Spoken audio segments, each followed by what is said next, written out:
ham nuggets para sa mga kids ko. Ayan. Inuno ko na.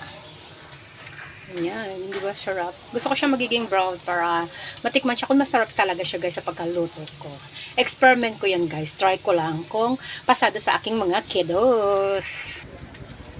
Ayan guys, tikman natin kung masarap. Harap! Sarap. Inip pa.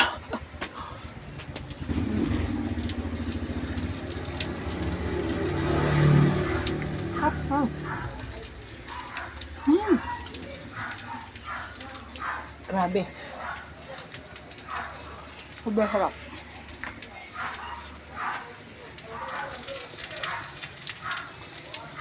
Ayan na siya guys. Ayan na siya lahat. Ayan ang lahat guys, ang aking ham nuggets. Yung tupperware ko na guys kasi may alaga kasi kami ditong mouse. Kaya sa tupperware ko siya ilagay. So ayan guys, kainan na tayo. Yummy yummy. Thank you for watching guys. Super delicious ham nuggets.